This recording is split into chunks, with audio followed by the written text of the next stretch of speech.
கிறிஸ்துவர்களே, ஆண்டவராகிய இயேசு கிறிஸ்துவின் இனிய நாமத்திலே உங்கள் யாவரையும் வாழ்த்துகிறேன். மதுரை பரவையில் இருக்கிற தூய இம்மானுவேல் ஆலயத்தின் சார்பாக இந்த ஞாயிற்றுக்கிழமையும் காலை நாம் ஒன்றிணைய ஆண்டவர் இந்த இணையத்தின் வழியாக நமக்கு கொடுத்திருக்கின்ற இந்த சிறப்பான வாய்ப்புக்காக நான் ஆண்டவருக்கு நன்றி உள்ளவனாக இருக்கிறேன். பரவை தூய இம்மானுவேல் ஆலயத்தின் சார்பாக உங்கள் யாவரையும் வாழ்த்தி இந்த பெந்தைக்கோஸ்தே ஞாயிறு அல்லது பரிசுத்த ஆவியானவருடைய திருநாள் என்று அழைக்கப்படுகின்ற இந்த சிறப்பான ஞாயிற்றுக்கிழமை காலை ஆராதனைக்கு, ஆன்லைன் ஆராதனைக்கு உங்கள் யாவரையும் அன்போடு கூட வாழ்த்தி வரவேற்கிறோம். அன்பானவர்களே, இது ஒரு மிக சிறப்பான ஒரு நாள். பரிசுத்த ஆவியானவர் என்றென்றும் நம்மோடு கூட தங்கி இருப்பதற்காக அருளப்பட்ட இயேசு கிறிஸ்துவின் உயிர்த்தெழுதலுக்கு பின் 50வது நாள். இந்த சிறப்பான ஞாயிற்றுக்கிழமை திருச்சபை ஆரம்பிக்கப்பட்ட நாள் என்று பல நிலைகளிலே அழைக்கப்படுகின்ற இந்த ஞாயிற்றுக்கிழமை நாம் ஆண்டவரை ஆலயத்திலே சென்று வழிபட முடியாத சூழ்நிலை இருந்தாலும் இந்த இணையத்தின் வழியாக நாம் வழிபடுவதற்கு ஆண்டவர் நமக்கு கொடுத்திருக்கின்ற இந்த வாய்ப்புக்காக நான் ஆண்டவருக்கு நன்றி உள்ளவனாயிருக்கிறேன். இந்த வாய்ப்பை அன்பான திருச்சபை மக்களும் இந்த ஆன்லைன் ஆராதனையிலே இணைந்திருக்கிற நீங்கள் யாவரும் சரியாய் பயன்படுத்திக் கொள்ள உங்களை அன்பாய் கேட்டுக்கொள்கிறேன். இந்த ஆராதனைக்கு ஆரம்பமாக நாம் யாவரும் இருக்கிற இடங்களிலே கண்களை மூடி ஆண்டவரை நோக்கி ஜெபம் செய்வோம். கிருபை நிறைந்த நல்ல ஆண்டவரே, பரிசுத்த ஆவியானவராக எங்களுக்குள் வாசம் பண்ணி எங்களை சரிப்படுத்தி நிலைநிறுத்தி உம்முடைய நித்திய ராஜ்யத்திற்கு ஆயத்தப்படுத்துவதற்காக நீர் என்றென்றும் மனித மனங்களிலே தங்குவதற்காக இறங்கி வந்த இது போலத்த ஒரு நாளுக்காக நாங்கள் நன்றி செலுத்துகிறோம். ஆண்டவரே, நீர் உயிர்த்தெழுந்து 50வது நாள் இந்த சிறப்பான நாளுக்காக நாங்கள் உங்களுக்கு ஸ்தோத்திரம் செலுத்துகின்றோம். ஆண்டவரே, இந்த நாளிலே நாங்கள் படித்துக் கொள்ள வேண்டிய பாடங்களை சரியாய் படித்துக் கொள்ளவும், பரிசுத்த ஆவியானவரை நாங்கள் சரியாய் புரிந்து கொள்ளவும் இந்த ஆராதனையிலே நீர் எங்களுக்கு கிருபை தாரும். இந்த ஆராதனை முழுமையையும் ஆண்டவர் பொறுப்பெடுத்துக் கொள்ளும். எந்த இடையூறும் இல்லாமல் இந்த இணையத்திலே நாங்கள் உண்மை ஆராதிக்க ஆண்டவரே நீர் கிருபை தாரும். இயேசு கிறிஸ்துவின் வழியாய் தாழ்மையோடு மன்றாடுகிறோம் நல்ல பிதாவே, ஆமென். நாம் யாவரும் எழுந்து நின்று இருக்கிற இடங்களிலே எழுந்து நின்று கிறிஸ்தவ கீர்த்தனைகளிலே 103வது கீர்த்தனையை பாடுவோம். ஐயையா நான் ஒரு மாபாவி, என்னை ஆண்டு நடத்துவீர் தேவாபி. 103ஆம் கிறிஸ்தவ கீர்த்தனை. ஐயையா நான் ஒரு மாபாவி, என்னை ஆண்டு நடத்துவீர் தேவாபி. மெய்யா இது தருணமையா, எந்தன் மீதிரங்க சமயமையா. ஐயையா இப்போதென் மேலிறங்கி வெகு அவசியம் வரவேணும் தேவாபி. ஐயையா நான் ஒரு மாபாவி, என்னை ஆண்டு நடத்துவீர் தேவாபி. எனதிருதயம் பாழிலமாம் எடை, என்னை திருத்தி நீர் அன்பாக தினமும் வந்து வழி நடத்தும் ஞான தீபமே உன்னத தேவாவி. ஐயையா நான் ஒரு மாபாவி, என்னை ஆண்டு நடத்துவீர் தேவாவி. ஆகாத லோகத்தின் வாழ்வை எல்லாம் தினம் அருவருத்து நான் தள்ளுதற்கு, வாகான சுத்த மனம் தருவீர் நீர் வல்லவராகிய தேவாவி. ஐயையா நான் ஒரு மாபாவி, என்னை ஆண்டு நடத்துவீர் தேவாவி. பக்தியின் பாதை விலகாமல் கெட்ட பாவத்தில் ஆசைகள் வையாமல் சத்திய வேதப்படி நடக்க என்னை தாங்கி நடத்திடும்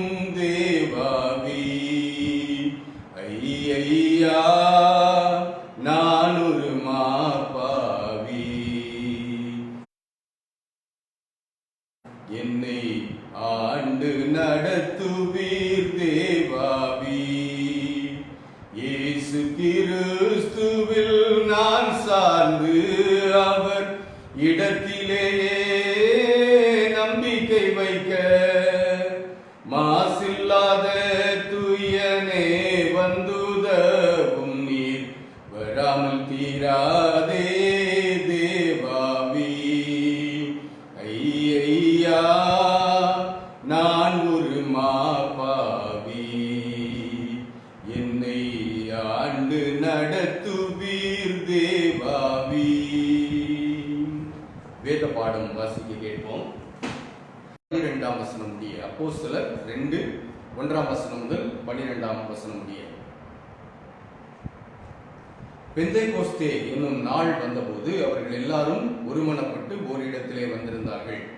அப்பொழுது பலத்த காற்றடிக்கிற முழக்கம் போல வானத்திலிருந்து சடுதியாய் ஒரு முழக்கம் உண்டாகி அவர்கள் உட்கார்ந்திருந்த வீடு முழுவதையும் நிரப்பிற்று. அல்லாமலும் அக்கினிமயமான நாவுகள் போல பிரிந்திருக்கும் நாவுகள் அவர்களுக்கு காணப்பட்டு அவர்கள் ஒவ்வொருவர் மேலும் வந்து அமர்ந்தது.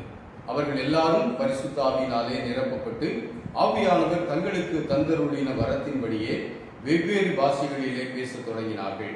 வானத்தின் கீழ் இருக்கிற சகல தேசத்தாரிலும் இருந்து வந்த தேவ பக்தி உள்ள யூதர்கள் அப்பொழுது எருசலேமிலே வாசம் பண்ணினார்கள். அந்த சத்தம் உண்டான போது திரளான ஜனங்கள் கூடி வந்து தங்கள் தங்கள் பாஷையிலே அவர்கள் பேசுகிறதை அவரவர்கள் கேட்டபடியினாலே கலக்கமடைந்தார்கள். எல்லோரும் பிரமித்து ஆச்சரியப்பட்டு ஒருவரை ஒருவர் பார்த்து, இதோ பேசுகிற இவர்கள் எல்லாரும் கலிலேயர் அல்லவா?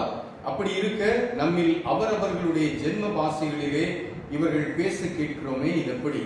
பார்த்தரும் மேதரும் எலாமீத்தரும் மெசபத்தோமியா யூதேயா கப்பத்தோக்கியா பொந்து ஆசியா பிரிகியா பம்பிலியா எகிப்து என்னும் தேசத்தார்களும் சிரேனே பட்டணத்தை சுற்றி இருக்கிற லீபியாவின் திசைகளிலே குடியிருக்கிறவர்களும் இங்கே சஞ்சரிக்கிற ரோமாபுரியாரும் யூதரும் யூத மார்க்க தமைந்தவர்களும் கிரேத்தரும் அரபியருமாகிய நாம் நம்முடைய பாஷைகளிலே இவர்கள் தேவனுடைய மகத்துவங்களை பேச கேட்கிறோமே என்றார்கள். எல்லாரும் பிரமித்து சந்தேகப்பட்டு இது என்னமாய் முடியுமோ என்று ஒருவரோடொருவர் சொல்லிக் கொண்டார்கள் என்பதே. கிறிஸ்துவுக்குள் அன்பானவர்களே, இந்த ஆராதனையின் ஆரம்பத்திலே நான் குறிப்பிட்டது போல இந்த நாள் நம்முடைய கிறிஸ்தவ வரலாற்றிலே அல்லது கிறிஸ்தவ வாழ்விலே மிக முக்கியமான ஒரு நாள். பரிசுத்த ஆவியானவராக திரித்துவ தெய்வங்களிலே மூவர் ஒருவராய் செயல்படுகின்ற தெய்வம் பரிசுத்த ஆவியானவர் மனிதர்களோடு மனித உள்ளங்களிலே என்றென்றும் தங்குவதற்காக நிரந்தரமாக அருளப்பட்ட நாள். இயேசு கிறிஸ்து உயிர்த்தெழுந்து 50வது நாள், 40வது நாள் அவர் விண்ணுக்கு எழுந்தருளி போனார். அதற்கு பிறகு 10 நாட்கள் கழித்து அப்படி அவர் விண்ணுக்கு எழுந்தருளி போன போது தன்னுடைய சீசர்களுக்கு அவர் சொல்லி போன ஒரு காரியம், நீங்கள் காத்திருங்கள், ஆவியானவர் உங்களுக்கு அருளப்பட போவதற்காக. ஏனால் அவர் இந்த உலகத்திலே தன்னுடைய கடைசி நாட்களை அவர் நெருங்கின சமயத்திலே அவர் இந்த மக்களோடு கூட அவருடைய சீசர்களோடு கூட பல நிலைகளிலே பரிசுத்த ஆவியானவர் அருளப்படுவார் என்பதை குறித்து நிறைய இடங்களிலே அவர் சொல்லி, நான் போவேன், போன பிறகு சத்திய ஆவியாகிய வேறொரு தேற்றரவாளன் உங்களுக்கு அருளப்படுவார், நாம் போனாத்தான் அவர் வருவாரு, நாம் போய் அவர் உங்களுக்கு வந்து உங்களோடு இருந்து அவர் உங்களை தேற்றி நான் உங்களுக்கு போதித்த எல்லாவற்றையும் அவர் உங்களுக்கு நினைவூட்டி உங்களை வழி நடத்துவார் என்றெல்லாம் அவர் சொல்லி போனார். அந்த பரிசுத்த ஆவியானவர் நிரந்தரமாக மனித மனங்களிலே வாழ்வதற்காக, மக்களோடு வாழ்வதற்காக அருளப்பட்ட ஒரு சிறப்பான நாள். இந்த சிறப்பான நாளிலே நாம் அவருடைய சமூகத்திலே அவருடைய வார்த்தைகள், அதாவது பரிசுத்த ஆவியானவருடைய அந்த முக்கியத்துவத்தை நாம் படிப்பதற்காக கூடி வந்திருக்கிறோம். இந்த செய்தி வேலைக்கு முன்பதாக இருக்கிற இடங்களில் அப்படியே தலைகளை தாழ்த்தி ஆண்டவரை நோக்கி ஜெபம் செய்வோம். கிருபை நிறைந்த நல்ல ஆண்டவரே, எங்களோடு கூட தங்குவதற்காக பரிசுத்த ஆவியானவராக நீர் இறங்கி வந்தீர். அந்த சிறப்பான நாளை இந்த ஆண்டிலும் நாங்கள் நினைவு கூற, அந்த மகிழ்ச்சியை நாங்கள் கொண்டாட ஆண்டவர் எங்களுக்கு கொடுத்த இந்த சிறப்பான வாய்ப்புக்காக நன்றி செலுத்துகிறோம். ஆலயத்திலே நாங்கள் கூடி அமர்ந்து இந்த நாளை நாங்கள் சிறப்பாக அனுசரிக்க முடியாவிட்டாலும் இந்த ஆன்லைன் ஆராதனையின் வழியாக நாங்கள் இந்த நாளை அனுசரிக்க ஆண்டவர் எங்களுக்கு கொடுத்த கிருபைக்காக நன்றி. இப்போது படிக்க போகிற வேத சத்தியங்கள் எங்கள் உள்ளங்களிலே ஆழமாய் பதிய ஆண்டவர் கிருபைதான். இயேசு கிறிஸ்துவின் மூலம் ஜெபிக்கிறோம் நல்ல பிதாவே, ஆமென். அன்பானவர்களே, பரிசுத்த ஆவியானவர் நம்மோடு கூட வந்தது ஒரு தற்செயலான நிகழ்வு அல்ல. ஏதோ வாசிக்க கேட்ட அந்த பகுதியிலே 120 பேர் என்பதற்கு ஆதாரம் முந்தின அதிகாரம் அப்போஸ்தலர் 1ஆம் அதிகாரத்தில் 15வது வசனத்திலே குறிப்பிடப்பட்டிருக்கிறது. 120 பேர் அந்த மேல் வீட்டு அறையிலே கூடியிருக்கிறார்கள். அந்த 120 பேர் கூடியிருந்த போது திடீரென்று ஒரு பலத்த காற்றடிக்கும் சத்தம், அக்கினிமயமான நாவுகள் போல பிரிந்திருக்கின்ற நாவுகள் அவர்கள் மேலே இறங்குகிறது. அவர்கள் எல்லாரும் வேறு வேறு பாஷைகளிலே பேசத் தொடங்கினார்கள். ஒரு வித்தியாசமான ஒரு அனுபவம் அந்த மேல் வீட்டறையிலே திடீரென்று நிகழ்ந்து விட்ட ஒரு அனுபவம் அல்ல. இந்த பரிசுத்த ஆவியானவர் அருளப்பட்டது அந்த இயேசு கிறிஸ்து உயிர்த்தெழுந்த பிறகு 50வது நாள், அவர் பரமேறின பிறகு 10வது நாள் நடைபெற்ற ஒரு தற்செயலான நிகழ்வு அல்ல. இந்த பெந்தேகோஸ்தே ஞாயிறு ஆதி நாட்களிலே மிக சிறப்பாக கொண்டாடப்பட்ட பண்டிகையாக இருந்தது. ஆனால் காலப்போக்கிலே அது அப்படியே மறக்கடிக்கப்பட்டு விட்டது. இன்றைக்கு ஸ்தாபக திருச்சபையில் கூட நாம் கூட இன்றைக்கு இந்த பெந்தேகோஸ்தே திருநாளை ரொம்ப முக்கியப்படுத்துவது கிடையாது. சில நேரங்களிலே ஆராதனையிலே கூட இதை நாம் மறந்து போனோம். சுருக்க ஜெபத்தை மட்டும் சொல்லிவிட்டு மறந்து போன ஒரு நிலையிலே கூட இருக்கிறோம். இன்னொரு விதத்தில் சொல்ல போனால், ஆண்டுக்கு ஒரு ஞாயிற்றுக்கிழமை மட்டும் இந்த பரிசுத்த ஆவியானவர் யார், இவர் எப்படி கொடுக்கப்பட்டார், எதற்காக கொடுக்கப்பட்டார் என்பதை மட்டும் படித்துவிட்டு மற்ற நாட்களிலே இந்த பரிசுத்த ஆவியானவரை பற்றி எந்த விதமான ஒரு படிப்பினையும் ஒரு உணர்வும் இல்லாமல் இருக்கிறோம் என்று சொன்னாலும் அது தவறாகாது. இந்த வருஷத்துக்கு ஒரு நாள் இந்த பரிசுத்த ஆவியானவரை பற்றி நாம் ஒன்று படித்துக் கொள்ள முடியாது. பரிசுத்த ஆவியானவரை பற்றி நாம் படித்துக் கொள்ள வேண்டுமானால், புரிந்து கொள்ள வேண்டுமானால் வேதத்தில் நிறைய சம்பவங்கள் இருக்கின்றன. நிறைய நிலைகளிலே நாம் அவரை புரிந்து கொள்ள முடியும். இன்றைக்கு அந்த புரிந்து கொள்ளுதல் இல்லாததுனாலதான் பரிசுத்த ஆவியானவர் ஏதோ ஒரு மந்திரவாதி போலவும் திடீரென்று கொட்டடித்த உடனே இறங்குகின்ற ஏதோ ஒரு விசித்திரமான ஆவி போலவும் இன்றைக்கு சித்தரிக்கப்பட்டுக் கொண்டிருக்கிறார். பரிசுத்த ஆவியானவர் அப்படிப்பட்டவர் அல்ல. அவர் தெய்வம், அவர் தேவன், திரித்துவ தேவனிலே அவர் ஒருவர். ஆக அந்த உன் தேவனாகிய கர்த்தருடைய நாமத்தை வீணிலே வழங்காதிருப்பாயாக என்பது நம்முடைய கற்பனை. ஆனால் இன்றைக்கு இந்த பரிசுத்த ஆவியானவர் என்பவரை நாம் எந்த நிலையிலே நம்முடைய கிறிஸ்தவ கூட்டங்களிலும் சரி, ஊழியர்கள் மத்தியிலும் சரி, எந்த நிலையிலே அவரை வீணிலே வழங்கி கொண்டிருக்கிறோம் என்பது இன்றைக்கு கேட்கப்பட வேண்டிய ஒரு கேள்வி. அவர் விளையாட்டு பொருள் அல்ல. இன்னைக்கு நம்முடைய மக்கள் செய்கின்றதை வைத்து இன்றைக்கு மற்றவர்களும் தெருவிலும் சரி, மேடைகளிலும் சரி, இன்றைக்கு நம்மை கொச்சைப்படுத்தி கொண்டிருக்கிற ஒரு நிலை. இதற்கெல்லாம் காரணம் என்ன தெரியுமா? இந்த பரிசுத்த ஆவியானவர் யார், இந்த பரிசுத்த ஆவியானவருடைய முக்கியத்துவம் என்ன, இந்த பரிசுத்த ஆவியானவர் என்னில் என்ன செய்கிறார், என்னை எப்படி மாற்றுகிறார், என்னிலிருந்து எப்படி அவர் வெளிப்படுகிறார், சாட்சியாய் வெளிப்படுகிறார், அது மட்டுமல்ல என்னை எப்படி அவர் பரலோகம் கொண்டு போகிறார் என்பதையெல்லாம் நாம் படிப்போமானால், படித்து மனதிலே பதித்துக் கொள்வோமானால், இப்படிப்பட்ட வீண் விளையாட்டுகளுக்கு நாம் இடம் கொடுக்க மாட்டோம். அன்பானவர்களே, இந்த பரிசுத்த ஆவியானவர் யார்? இவர் பிதாவின் வாக்கு தத்தம். இதை மட்டும் இன்றைக்கு படிக்க போறோம். அவ்வளவுதான் இன்னைக்கு நேரம் உண்டு. ஏனென்றால் நான் இப்ப சொன்ன தலைப்புகளை எல்லாம் படிப்போமானால் எத்தனையோ வாரங்கள் எடுக்கும். திருமறை மிக தெளிவாக இந்த பரிசுத்த ஆவியானவர் யார், அவர் எப்படியெல்லாம் நம்மை உருவாக்குகிறார், நிலைநிறுத்துகிறார் என்பதை குறித்து மிக அழகாக மிக தெளிவாக சொல்லியிருக்கிறார். அதையெல்லாம் இன்றைக்கு படிப்பது கிடையாது. வேதத்தை படிச்சா தானே வேதத்திற்குள்ளே சொல்லப்பட்டிருக்கின்ற இந்த பரிசுத்த ஆவியானவராகிய தெய்வத்தை குறித்து நாம் எச்சரிக்கையோடு நிதானத்தோடு அவர் எப்படி நமக்கு காட்டப்படுகிறார், எப்படி கொடுக்கப்படுகிறார் என்பதை எல்லாம் நாம் புரிந்து அவரை உண்மையாய் நாம் பிடித்துக் கொள்ள முடியும். இன்னைக்கு அதெல்லாம் தெரியாததுனால யாரோ சொன்னாங்க, என்னமோ சொன்னாங்க, இன்னைக்கு நிறைய காரியங்களை நாம் பார்ப்போமானால் இன்றைய கூட்டங்கள் என்கின்ற பெயரிலே நடைபெறுகின்ற கிறிஸ்தவ கூடுகைகளிலே இந்த பரிசுத்த ஆவியானவரை பற்றி காட்டப்படுகின்ற நிலைகளை பார்ப்போமானால் திருமறைக்கும் அதற்கும் சம்பந்தமே இல்லாத நிலைகளிலே இன்றைக்கு காட்டப்படுகிறது. வேணா என்ற நேரம் வாங்க நம்ம திருமறையிலிருந்து பேசுவோமே. வித்தியாசமான ஒரு நிலையிலே இன்றைக்கு கிறிஸ்தவம் மற்றவர்களுடைய கேலிக்கும் மற்றவர்கள் நம்மை பற்றி இழிவாய் பேசுவதற்கும் கொண்டு போகப்பட்டு கொண்டிருக்கின்ற நிலையிலே என் அன்பான தெய்வ மக்களே, என் அன்பான திருச்சபை மக்களே, தூய இம்மானுவேல் ஆலய மக்களே, பரிசுத்த ஆவியானவரை பற்றி நாம் சரியாய் புரிந்து கொண்டு வைத்திருப்போமானால் யாரும் நம்மை ஏமாற்ற முடியாது. எந்த ஏமாற்றுக்கும் நாம் தலை வணங்கி விட மாட்டோம். யார் இந்த பரிசுத்த ஆவியானவர்? வேதம் தெளிவாய் சொல்லுகிறது, பிதாவின் வாக்குத்தத்தம். லூக்கா 24வது அதிகாரத்தை எடுப்போமானால் அதுல 49வது வசனத்தை வாசிக்கிறேன். என் பிதா வாக்குத்தத்தம் பண்ணினதை இதோ நான் உங்களுக்கு அனுப்புகிறேன். ஏசாமி சொல்றாரு. சொல்லிட்டு சொல்றாரு, நீங்களோ உன்னதத்தில் இருந்து வரும் பெலனால் தரிப்பிக்கப்படும் வரைக்கும் எருசலேம் நகரத்தில் இருங்கள். அது மட்டுமல்ல, அப்போஸ்தலர் நடவடிக்கைகள் 1வது அதிகாரத்தை எடுப்போமானால் அங்க 5வது வசனத்தை வாசிக்கிறேன். அப்போஸ்தலர் 1:5. ஆகையால் நீங்கள் எருசலேமை விட்டு போகாமல். இந்த 2 வார்த்தைகள் ஏன் நான் அர்த்தமாய் சொல்லுகிறேன் என்றால் அதுக்கு ஒரு பொருள் உண்டு. நீங்கள் எருசலேமை விட்டு போகாமல் என்னிடத்தில் கேள்விப்பட்ட பிதாவின் வாக்குத்தத்தம் நிறைவேற காத்திருங்கள் என்று கட்டளையிட்டார்.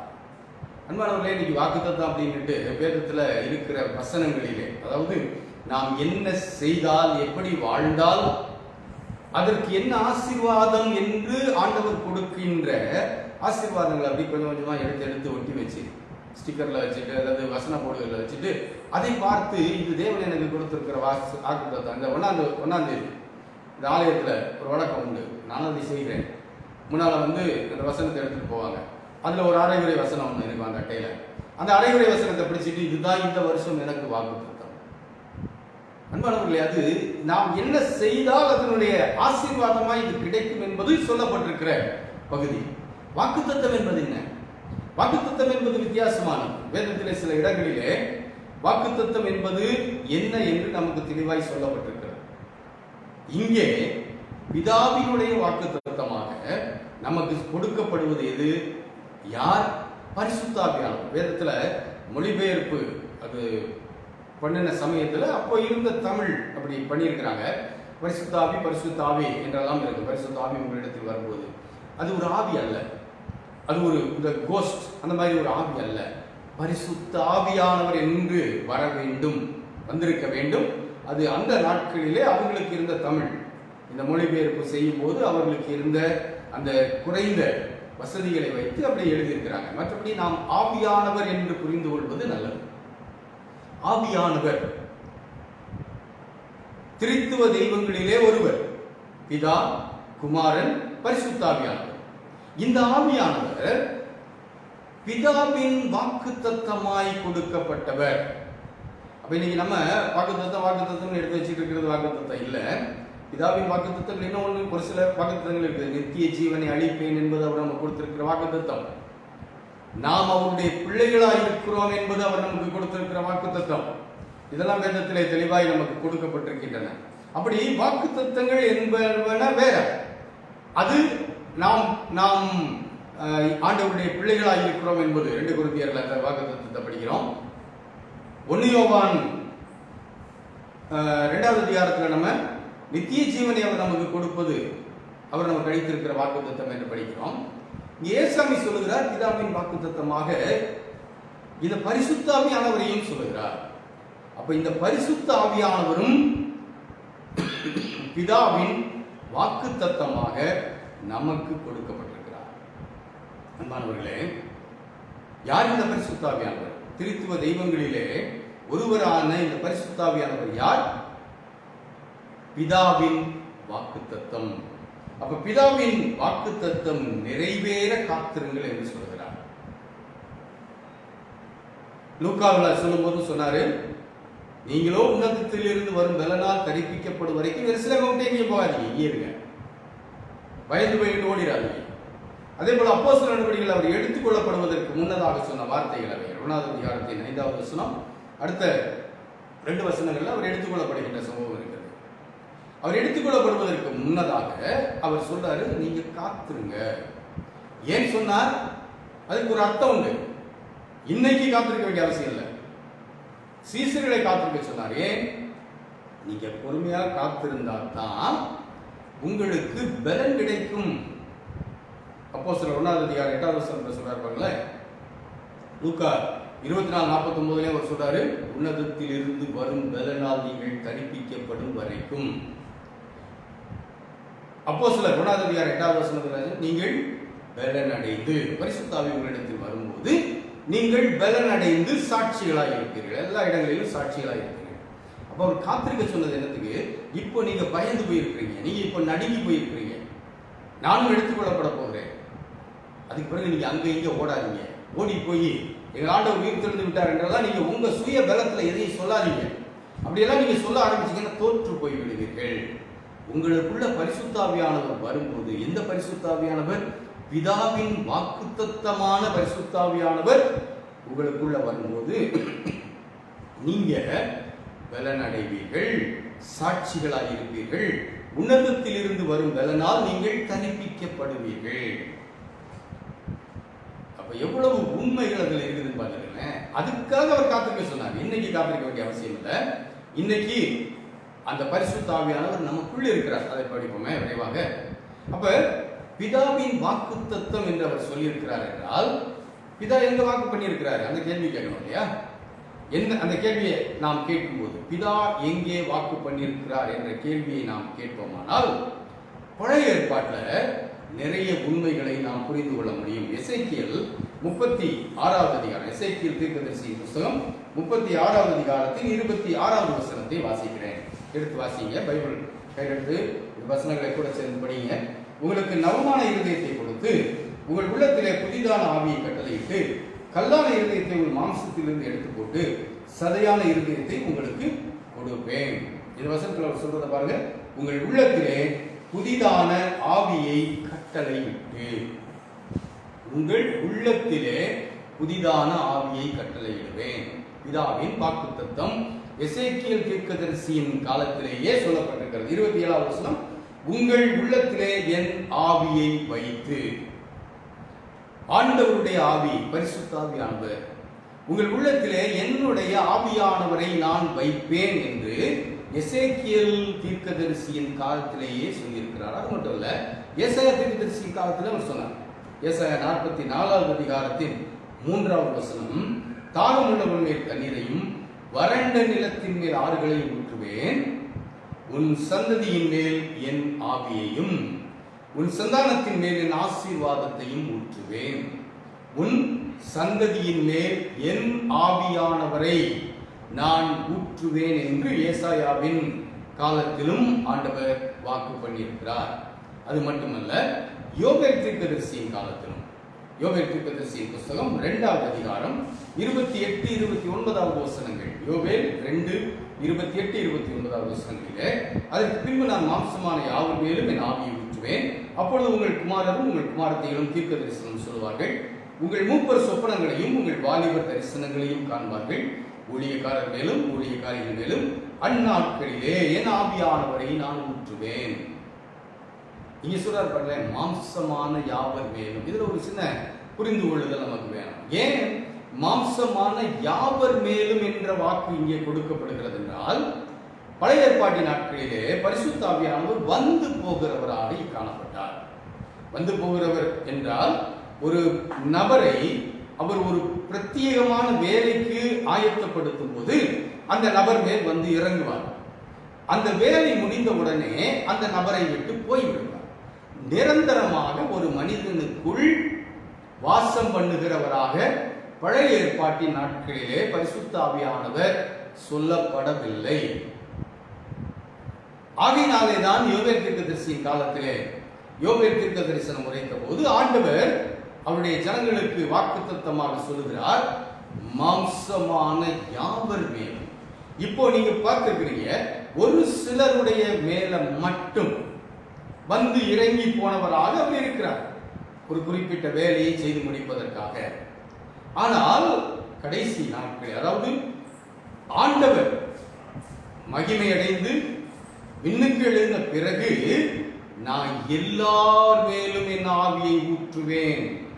எவ்வளவு அழகான, எவ்வளவு முக்கியமான ஒரு வாக்குத்தத்தம். அதுல என்ன சொல்றாரு பாருங்க, உங்கள் மூப்பர், உங்கள் வாலிபர், உங்கள் ஊழியக்காரி எல்லார் மேலையும் நான் ஊற்றுவேன் என் ஆவியானவரை. ஆக பிதாவின் வாக்குத்தத்தமாய் அவர் கொடுக்கப்பட்டார் என்பது வெறுமனே இயேசுசாமி மட்டும் சொல்லிட்டு போன ஒரு உண்மை அல்ல. வேதத்திலே எசேக்கியேல் தீர்க்கதரிசியின் வழியாகவும் இந்த ஆவியானவர் நம் உள்ளத்திற்குள் வைக்கப்படுவார் என்ற உண்மையும், நம்முடைய சந்ததியின் மேல் ஊற்றப்படுவார் என்ற உண்மை ஏசாயா தீர்க்கதரிசியின் வழியாகவும், யோவேல் தீர்க்கதரிசியின் வழியாக மாம்சமான யாவர் மேலும் ஊற்றப்படுவார், யாவருக்குள்ளும் அவர் வந்து தங்குவார் என்ற உண்மையும் பிதாவானவரால் முன்னறிவிப்பாக அல்லது வாக்குத்தத்தமாக சொல்லப்பட்டிருந்த நிலை. இதை இயேசுவானவர் சொல்றாரு, பிதாவானவர் உங்களுக்கு வாக்குத்தத்தம் பண்ணினதை. புதுசா சொல்லல, ஏற்கனவே வேதத்திலே சொல்லப்பட்டிருக்கின்ற இந்த வார்த்தைகளை இயேசுவானவர் தம்முடைய சீசர்களுக்கு நினைவுபடுத்துகிறார். அவர் உங்களுக்குள்ள வந்தாதான் நீங்க பலனடைவீர்கள், நீங்க சாட்சிகளாய் நிற்பீர்கள். இல்லையானால் இப்போது இருக்கிற இந்த கோழைத்தனத்துல நீங்க சாட்சிகளாய் வாழ மாட்டீர்கள். ஆகையினால அவர் வரும் வரை காத்திருங்கள் என்று சொன்னார். இன்றைக்கு அதற்கு அவசியம் இல்லை. இன்றைக்கு அவர் வந்துவிட்டார். எப்படி வந்தார்? இந்த வாக்குத்தத்தங்கள் எப்படி நிறைவேறின? பிதாவின் வாக்குத்தத்தமாய் வந்தார். ஆதாரம் பார்த்தோம். அந்த வாக்குத்தத்தங்கள் எங்கே இருக்கின்றன? எசேக்கியேல்ல, ஏசாயால, யோவேல்ல இருக்கின்றன. சரி, இது எப்படி இந்த பெந்தெகோஸ்தே நாளிலே இது எப்படி நிறைவேறினது? அதையும் படிக்கணும் இல்லையா? அது எப்போது எப்படி நிறைவேறினது? இந்த ஏசாயா 36, 26, 27 வசனங்களில உங்க உள்ளத்தில் வைப்பேன்னு சொன்னார் இல்லையா? இது எப்படி விளங்கிக் கொள்கிறோம், இதை எப்படி நாம் புரிந்து கொள்கிறோம் என்றால், எபேசியர் புத்தகத்துக்கு வாங்க, எபேசியர் நிருபத்துக்கு வாங்க. எபேசியர் நிருபத்தில் அடிக்கடி என்னுடைய திருச்சபை மக்களுக்கு நான் நினைவுபடுத்துகின்ற ஒரு வசனம் உண்டு. 4வது அதிகாரத்தின் 30வது வசனம். அன்றியும் நீங்கள் மீட்கப்படும் நாளுக்கென்று முத்திரையாக பெற்ற தேவனுடைய பரிசுத்த ஆவி, தேவனுடைய பரிசுத்த ஆவியானவர் எப்ப வருகிறார்? மீட்கப்படும் நாளுக்கென்று முத்திரையாக கிடைக்கப்பட்டவர். யார் மீட்கப்படுறாங்க? பாவியாய் இருக்கின்றவர்கள். ரோமர் 3வது அதிகாரம் 24வது வசனம் அதை நாம் தெளிவாய் நமக்கு சொல்லுகிறது. 3வது அதிகாரத்தின் 10வது வசனம் சொல்லுகிறது, நீதிமான் ஒருவனாகிலும் இல்லை. ஆனால் 24வது வசனம் சொல்லுகிறது, இயேசு கிறிஸ்துவின் இரத்தம், அந்த இரத்தம் நம்மை நீதிமான்களாய் மாற்றுகிறது என்ற ஒரு உண்மையை நமக்கு சொல்லிக் கொடுக்கிறது. ரோமர் 3வது அதிகாரத்தின் 24வது வசனம், இலவசமாய் அவருடைய கிருபையினாலே கிறிஸ்து இயேசுவில் உள்ள மீட்பை கொண்டு, கிறிஸ்து இயேசுவில் உள்ள மீட்பை கொண்டு நீதிமான்கள் ஆக்கப்படுகிறார்கள். அப்படி நீதிமான்கள் ஆக்கப்பட்டவர்களுக்கு என்ன நடக்கிறது? எபேசியர் 4:30, மீட்கப்படும் நாளுக்கென்று முத்திரையாக பெற்ற தேவனுடைய பரிசுத்த ஆவி. எசேக்கியேலிலே சொல்லப்பட்ட தீர்க்க தரிசனம் என்ன? உங்கள் உள்ளத்திலே என் ஆவியை வைப்பேன், என் ஆவியானவரை உங்களுடைய உள்ளத்திற்குள் நான் குடியமர்த்துவேன் என்று வாக்கு பண்ணினார் இல்லையா? எப்ப உள்ள வராரு? மீட்கப்படும் நாளிலே. இயேசு கிறிஸ்துவின் இரத்தம் யாரை கழுவி இருக்கிறதோ அவர்கள் நீதிமான்கள் ஆக்கப்படுகிறார்கள் இல்லையா? அப்படி நீதிமான்கள் ஆக்கப்பட்டவர்கள், நன்றாய் புரிந்து கொள்ள வேண்டும், நீதிமான்களாய் ஆக்கப்பட்டவர்களுடைய உள்ளத்திலே, இருதயத்தில பரிசுத்த ஆவியானவர் முத்திரையாய், இன்னொரு விதத்தில் சொல்லப்பட்டா அப்படிப்பட்டவருடைய உள்ளத்திலே பரிசுத்த ஆவியானவர் குடிகொள்கிறார். உள்ளத்துக்குள்ள முத்திரையாய் வந்து அவர்கள் அதே எபேசியர் 1வது அதிகாரத்தின் 13வது வசனமும் இன்னும் கொஞ்சம் இதை நல்ல புரிந்து கொள்வதற்கு நமக்கு உதவியாக இருக்கிறது. நீங்களும் உங்கள் இரட்சிப்பின் சுவிசேஷமாகிய சத்திய வசனத்தை கேட்டு விசுவாசிகள் ஆன போது வாக்குத்தத்தம் பண்ணப்பட்ட பரிசுத்த ஆவியானவரால், இந்த ஆவியால் இருக்கிறத நான் கொஞ்சம் மாற்றி வாசிக்கிறேன். எனக்கு இந்த ஆவியால்னு சொல்றதுக்கு எனக்கு மனசு ஒத்து வரல. ஆகையினால நான் அப்படி சொல்றேன். அவர் ஆழ்த்தத்துவம் உள்ளவர், ஆழ்த்தத்துவம் உள்ளவரை போயிட்டு ஒரு ஆவின்னு சொல்றது, அது நான் ஏற்கனவே சொன்னேன். அதனாலதான் நான் அது ஆவியானவர் என்று மாற்றி வாசிக்கிறேன். வாக்குத்தத்தம் பண்ணப்பட்ட, எங்க வாக்குத்தத்தம் பண்ணப்பட்டார்? எசேக்கியேல் 36வது அதிகாரத்தில் வாக்குத்தத்தம் பண்ணப்பட்டார். உங்க உள்ளத்துல நான் வைப்பேன், என் ஆவியை உங்கள் உள்ளத்திலே, என் ஆவியானவரை உங்கள் உள்ளத்திலே வைப்பேன் என்று சொன்னார் இல்லையா? அந்த வாக்குத்தத்தம் பண்ணப்பட்ட பரிசுத்த ஆவியானவரால் அவருக்குள் முத்திரை போடப்பட்டீர்கள். எவ்வளவு அழகாய் புரிந்து கொள்ள முடிகிறது இல்லையா?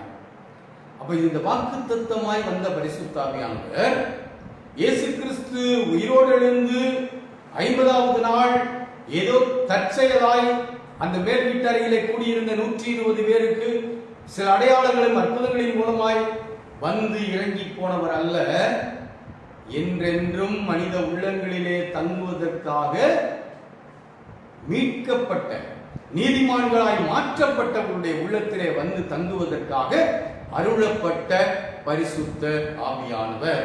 அப்ப இது எப்போ நிறைவேறுகிறது? இன்னைக்கு எனக்குள்ள எப்ப நிறைவேறுது? 50வது நாள் வந்துட்டார், உயிர் தெழுந்த பிறகு 50வது நாள் வந்து விட்டார். ஆனால் இன்றைக்கு எனக்குள்ள எப்ப வருகிறார்? எசேக்கியேல் தீர்க்க தரிசனம் எப்போ நிறைவேறுகிறது? நான் என்னைக்கு நீதிமானாய் மாற்றப்படுகிறேன். அன்பான தெய்வ மக்களே, நீ என்னைக்கு ஆண்டவரிடத்தில் உங்க பாவங்களை அறிக்கை செய்து நீதிமான்களாய் மாற்றப்பட்டீர்களோ அன்றைக்கே உங்கள் உள்ளத்திற்குள் பரிசுத்த ஆவியானவர் பிதாவினால் வாக்குத்தத்தம் பண்ணப்பட்ட பரிசுத்த ஆவியானவர் உங்களுக்குள் இருக்கிறாரு. இன்னும் அவர் வரணும், அவர் எனக்குள்ள வரணும், இன்னும் நான் காத்திருக்கணும், இன்னும் உபவாசம் இருக்கணும். யாராவது சொன்னா நம்பாதீங்க. திருமறை மிக தெளிவாய் சொல்லுகிறது, நீதிமான்களாய் மாற்றப்பட்டவர்களுக்கு உள்ளத்திலே வாக்குத்தத்தம் பண்ணப்பட்ட பரிசுத்த ஆவியானவர் முத்திரையாய் கொடுக்கப்பட்டு விட்டார். இதுக்கு மேல என்ன யார் சொன்னது நீங்க கேட்கணும்? திருமறை எபேசியர் 1வது அதிகாரம் 13வது வசனமும் 4வது அதிகாரம் 30வது வசனமும் இவ்வளவு தெளிவாய் சொன்ன பிறகு இன்னும் நீங்க காத்துருங்க, இன்னும் உங்களுக்கு பரிசுத்த ஆவியானவர் கிடைக்கல.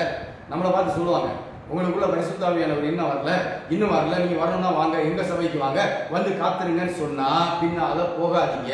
திருமறை மிக தெளிவாய் சொல்லுகிறது, நீங்கள் மீட்கப்பட்டவர்கள் என்ற நம்பிக்கையோடு அந்த உத்தரவாதத்தோடு நீங்கள் நீதிமான்களாய் வாழ்வீர்களானால் உங்களுக்குள் பரிசுத்த ஆவியானவர் வாக்குத்தத்தம், பிதாவின் வாக்குத்தத்தமாய் வந்த பரிசுத்த ஆவியானவர் உங்களுக்குள்ள இருக்கிறார். இதுக்கு மேல உங்களுக்கு அடையாளம் வேண்டியது. சரி, அடுத்து அந்த ஏசாயா 43 சந்ததியின் மேல ஊத்துவேன், ஊழியக்காரர் மேல ஊத்துவேன் என்றெல்லாம் ஆண்டவர் சொன்னார் இல்லையா? அந்த வாக்குத்தத்தங்கள் எல்லாம் எப்போது நிறைவேறினது? அவைகள் தான் அப்போஸ்தலர் நடபடிகள் 2வது அதிகாரத்தின் அந்த சம்பவத்திலே நிறைவேறுகின்றதை நாம் பார்க்கிறோம். அங்கே கூடியிருந்த 120 பேர் 1வது அதிகாரத்தின் 15வது வசனம் சொல்லுகிறது, அந்நாட்களிலே சீஷர்களில் ஏறக்கூடிய 120 பேர் கூடியிருந்த போது அவர்கள் நடுவிலே பேதுரு எழுந்து நின்று பேசுகிறார். அந்த 120 பேரும் கூடியிருந்த அந்த மேலறையிலே ஒரு வித்தியாசமான ஒரு அனுபவம் நடைபெறுகிறது. திடீர்னு பலத்த காத்து. அப்போஸ்தலர் 2வது அதிகாரம் 1வது வசனம் அவங்க எல்லாம் கூடி இருந்தாங்க. 2வது வசனம் பலத்த காற்று அடிக்கிற முழக்கம் போல வானத்திலிருந்து சர்தியாக முழக்கம் உண்டாகி அவர் உட்கார்ந்திருந்த வீடு முழுவதையும் நிரப்பிற்று. அல்லாமலும் அக்கினிமயமான நாவுகள் போல பிரிந்திருக்கும் நாவுகள் அவர்களுக்கு காணப்பட்டு அவர்கள் ஒவ்வொருவர் மேலும் வந்து அமர்ந்தது. அவர்கள் எல்லாரும் மாம்சமான யாவர் மேலும் என் ஆவியை ஊற்றுவேன் என்று யோபேலிலே ஆண்டவர் சொன்னது நிறைவேறிவிட்டது. எல்லார் மேலையும் 120 பேர் மேலையும், குறிப்பிட்ட சிலர் மேல் அல்ல. அது வரைக்கும் அதிகபட்சமாய் நிரப்பப்பட்டவர்கள் 70 பேர் தான்.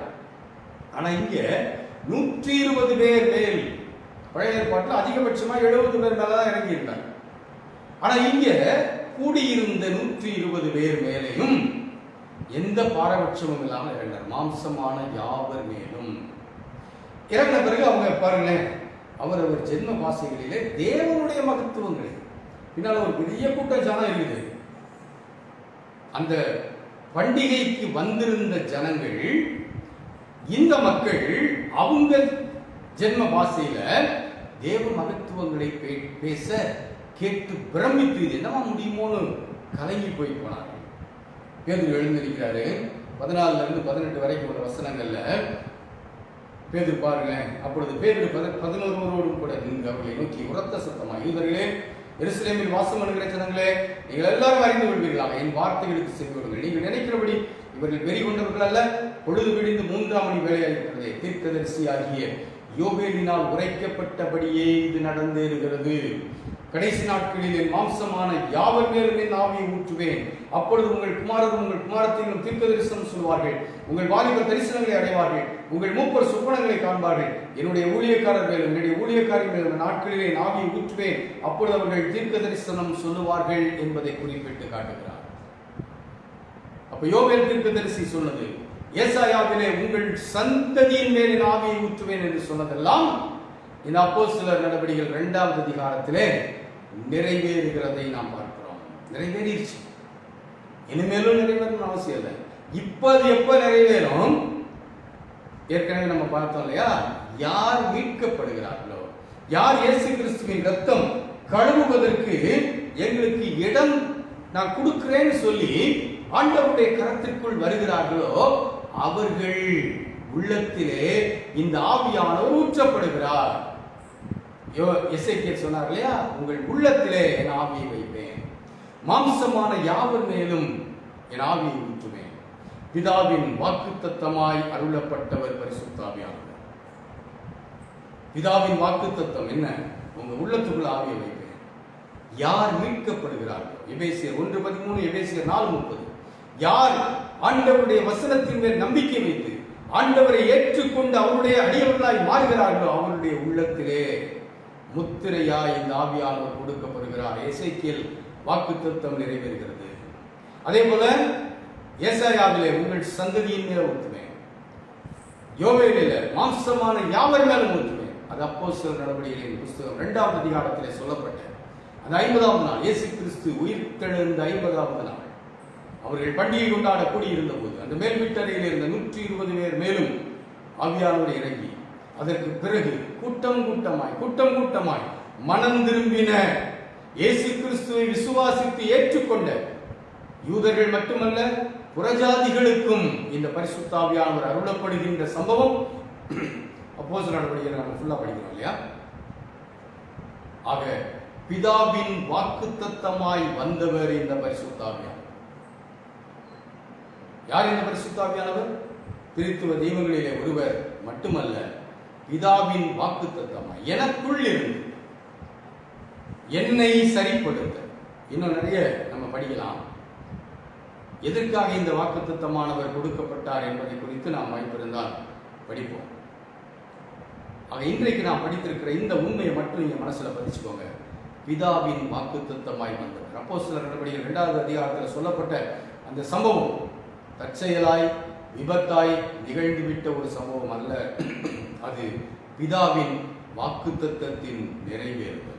அன்பானவர்களே, இந்த காரியங்களை நம்ம படிச்சிருக்கோம். அதெல்லாம் மனசுல வச்சு நீங்க இந்த வேத வசனங்களை திரும்பவும் படிங்க. இந்த பரிசுத்த ஆவியானவர் யார் என்பதை நீங்கள் புரிந்து கொள்ள முடியும். அந்த புரிந்து கொள்வதிலே நீங்கள் நிற்கும் போது இன்றைக்கு தவறான நிலைகளிலே காட்டப்படுகின்ற அந்த நிலைகளை நீங்கள் புரிந்து உண்மை என்ன என்பதை நீங்கள் படித்து உண்மையிலே நிலை நிற்பீர்கள். சத்திய வேத வசனம் உண்மையிலே நாம் நிலை நிற்க நம்மை அழைக்கிறது. சத்தியத்திற்காக உண்மைக்காக நாம் நிற்க அழைக்கப்பட்டவர்கள். ஆகையினால உண்மையை படிப்போம், உண்மையை புரிந்து கொள்வோம், உண்மையிலேயே நாம் நிலை நிற்போம். கர்த்தர் உங்களை அப்படிப்பட்ட நிலைகளிலே நிலைநிறுத்தி ஆசீர்வதிப்பார். ஜெபிப்போம். அதாண்டவரே, இந்த நாளுக்காக நன்றி செலுத்துகிறோம். பரிசுத்த ஆவியானவரின் திருநாளாகிய இந்த சிறப்பான நாளுக்காக நாங்கள் உங்களுக்கு ஸ்தோத்திரம் செலுத்துகின்றோம். ஆண்டவரே, நீர் எங்களுக்காக அருளப்பட்ட பிதாவின் வாக்குத்தத்தம் என்பதை இன்றைக்கு நாங்கள் புரிந்து கொள்ள நீர் எங்களுக்கு உதவி செய்கிறேன். ஆண்டவரே, தற்செயலாய் நிகழ்ந்த ஒரு நிகழ்வு அல்ல, அது ஏற்கனவே தீர்க்கதரிசிகளின் வழியாய் நீர் எங்களுக்கு சொன்ன அந்த காரியங்களின் நிகழ்வு என்பதை இந்த நாளிலே நாங்கள் புரிந்து கொள்ளவும் அவைகளை நாங்கள் திரும்ப படிக்கவும் இந்த ஆன்லைன் ஆராதனையிலே நீர் எங்களுக்கு உதவி செய்கிற ஒரு ஸ்தோத்திரம் செலுத்துகின்றோம். இதை கேட்ட இம்மானுவேல் ஆலய திருச்சபை மக்களும், இதை கேட்டுக்கொண்டிருக்கிற உலகமெங்கும் இருக்கின்ற அனைத்து திருச்சபை மக்களும் இந்த உண்மைகளை புரிந்து உண்மையிலே நிலைநிற்க ஆண்டவர் கிருபை தருகிறார்கள். ஆண்டவரே, எங்களுடைய தேசத்துக்காக ஜெபிக்கிறோம், எங்களுடைய தமிழ்நாட்டுக்காக ஜெபிக்கிறோம், எங்களுடைய மதுரைக்காக ஜெபிக்கிறோம். ஆண்டவரே, இப்போது பரவி கொண்டிருக்கின்ற இந்த கொடிய கொள்ளை நோய் அநேகரை உருக்குலைத்து விட்டது, அநேக குடும்பங்களை உடைத்து விட்டது, அநேக விதவைகளை உண்டாக்கிவிட்டது. பிள்ளைகளை வைத்துக் கொண்டு, சின்ன சின்ன பிள்ளைகளை வைத்துக் கொண்டு செய்வதறியாமல் நிற்கின்ற அநேக இளம் கைப்பெண்களை உருவாக்கிவிட்டது. அதே போல அநேக குடும்ப பெண்களை இது காவு வாங்கினதுனால, இளவயதுக்காரர்களை வாங்கினதுனால பிள்ளைகளை வைத்து தவித்துக் கொண்டிருக்கின்ற தனிநபர்கள், ஆண்கள், குடும்பங்கள் உடைந்து போன நிலையில், எதிர்காலங்கள் கேள்விக்குறியாகி, அப்பாவும் இல்லை அம்மாவும் இல்லை, எங்களுடைய வாழ்வு எப்படி போகும் என்ற வேதனையில் இருக்கிற அருமையான அனாதைகளாகி போன குழந்தைகள், இன்னும் இந்த நோயின் தீவிரம் இப்படியெல்லாம் வரும் என்று பயமுறுத்தப்பட்டிருக்கிறோமே. ஆண்டவரே, நீர் மாத்திரம் எங்களோடு கூட இராவிட்டால் நாங்கள் ஒன்றுமில்லாமல் போய்விடுவோம். என்னுடைய திருச்சபை மக்கள் அநேகரை நீர் கை தூக்கினீர், என்னை கை தூக்கினீர், இன்னும் அநேகரை தூக்கி கொண்டிருக்கிறேன். எங்கள் திருச்சபை மக்கள் மட்டுமல்ல, நம்முடைய பிள்ளைகள், இந்த ஆன்லைன் ஆராதனையில் இணைந்திருக்கிறவர்கள், இணைய போகிறவர்கள், அநேகரை நீர் கை தூக்கினீர். இந்த வேளையிலே ஒவ்வொருவரையும் பிரத்யேகமாக உடைய கரத்திலே நாங்கள் அர்ப்பணிக்கிறோம். எங்கள் திருச்சபை குடும்பங்கள் ஒவ்வொன்றையும் உடைய கரத்திலே கொடுக்கிறோம். வரப்போகிற வாரம் கடுமையான லாக்டவுன், வருமானத்திற்கு என்ன செய்வோம், தொழில் எப்படி நடத்துவது, எங்களுடைய எதிர்காலம் எப்படி ஆகும், பல கேள்விகளோடு வேதனைகளோடு அமர்ந்திருக்கிற உடைய பிள்ளைகள், நாளைய தினத்திலிருந்து என்ன செய்ய போகிறோம் என்ற தடுமாற்றத்தோடு இருக்கிற உடைய பிள்ளைகள், யார் யார் அப்படி நிலையிலே இப்போது உடைய சமூகத்திலே மண்டிட்டு இருக்கிறார்களோ அவர்கள் எல்லாம் நீர் அறிவீரே. ஒவ்வொருவரையும் ஆண்டவரை நீர் தைரியப்படுத்தும், நீர் பலப்படுத்தும், உம்முடைய கரம் அவர்களை தாங்கட்டும் சுவாமி. அதே போல உருக்குலைந்து போயிருக்கிற குடும்பங்களை உடைய கரத்திலே கொடுக்கிறோம், பிள்ளைகளை உடைய கரத்திலே கொடுக்கிறோம். அம்மா இல்லாம, அப்பா இல்லாம, அம்மா அப்பா இல்லாம நிற்கின்ற பிள்ளைகள், இனிமேல் நீர் அவர்களுக்கு ஆறுதலாக இருந்து, அம்மாவாக இருந்து, அப்பாவாக இருந்து, அம்மா அப்பாவாக இருந்து, ஆண்டவரே அந்த பிள்ளைகள், அந்த குடும்பத்தை, அந்த பெண்களை, அந்த ஆண்களை கண்ணீர்களை துடைத்து வழிநடத்தி நீங்க கூட்டிட்டு போங்க சாமி. இன்னும் இந்த அழிவுகளை அதிகப்படுத்தாமல் ஆண்டவரே நிறுத்துங்க. எங்க மக்களுக்கு நீங்க அறிவை தாங்க சாமி. அரசாங்கம் சொல்லுகின்ற கட்டுப்பாடுகளை மீறாமல் வீட்டுக்குள்ளே அடங்கியிருக்கின்ற மனப்பக்குவத்தை எங்கள் மக்களுக்கு தாங்க சாமி. விட்ட உடனே கூட்டமா வெளியில ஓடி போய் ஏதோ பெரிய சாதனைகளை செய்கிறோம் என்ற நிலையில் இருக்கிற எங்க மக்களுடைய புத்திகளை ஆண்டவரே நீங்க ஆட்கொண்டு அந்த நாங்க என்ற அந்த எண்ணத்தெல்லாம் மாற்றி போட்டு அடங்கி ஒடுங்கி வீட்டுக்குள்ள இருக்கிற கிருபை தான். இந்த ஒரு வாரம் எங்க மக்கள் அத்தனை பேரும் தங்களுக்கு கொடுக்கப்பட்ட வீட்டுக்குள்ள, குடும்பத்துக்குள்ள அமைதியா இருக்க கிருபை தான். அத்தியாவசியமா வெளியே போறவங்களுக்கு ஆண்டவரே உங்க பாதுகாப்பு வேணும் சுவாமி. கட்டாயமா வேலைக்கு போறவங்களுக்கு உங்க பாதுகாப்பு வேணும்.